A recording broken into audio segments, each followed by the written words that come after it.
Hey everyone, this is a slightly sick and icky feeling MTG fan, and welcome to The Draw.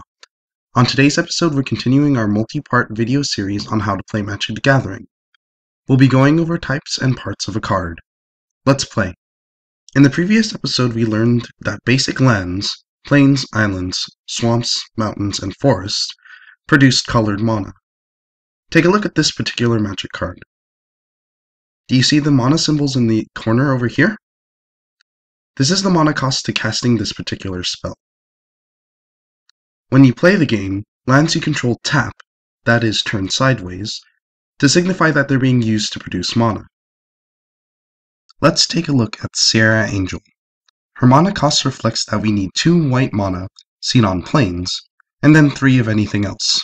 That gray circle with the number in it stands for how much of any color mana we need to use to pay it. In review, in order to cast Sierra Angel, we need 2 plains and 3 of anything else to tap into to pay for her casting cost. The same principle applies for other cards. You must meet the colored mana requirement each one asks you for. For example, we could not cast Sierra Angel if we controlled 4 forests and 1 plains, because we need to meet the double white mana and 3 requirement. Let's take a look at a more advanced example. Glissa the Trader. Her mana cost is green, green, black. She has no colorless cost, so you need to pay the exact amount of green and black mana producers to cast her. If something has no color requirement in its cost, then we can use any color mana to pay for it. This spell only has a number in its casting cost, so we can use any type of mana to cast it. Now, let's talk about the various types of cards in Magic the Gathering. You already know that lands produce mana. Creatures are the base of most Magic decks with powers and abilities to bring the pain to your opponent. Remember, you and your opponent start at 20 life, and your creatures help try to bring your opponent below 0 before they can do the same to you. Creatures have a subtype which tells you what race they are. For example, Runeclaw Bear is a bear, and Llanowar Elves is an elf. The box on the bottom right-hand corner is the creature's power and toughness in that order. A creature's power is a measure of how much damage it can do in combat, and its toughness is how much damage it can withstand before dying. Sometimes creatures have abilities, which is shown in this box. Phyrexian Rager says, when it enters the battlefield, you draw a card and lose 1 life. This is an ability. The italic text on the bottom of the box is flavor text, and is just there to read. It has no effect on the game at large.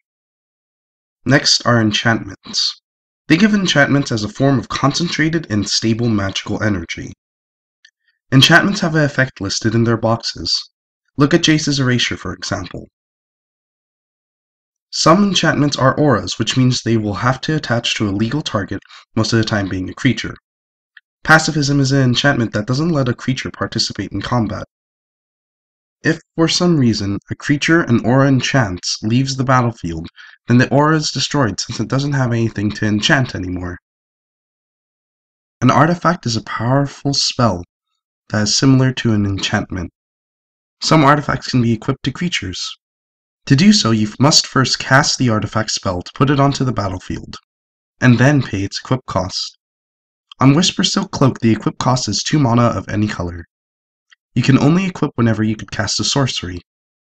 The main difference between enchantments and equipment cards are that if the creature equipped with the artifact leaves the battlefield, the artifact drops to the ground, and you can re-equip it to another creature you control.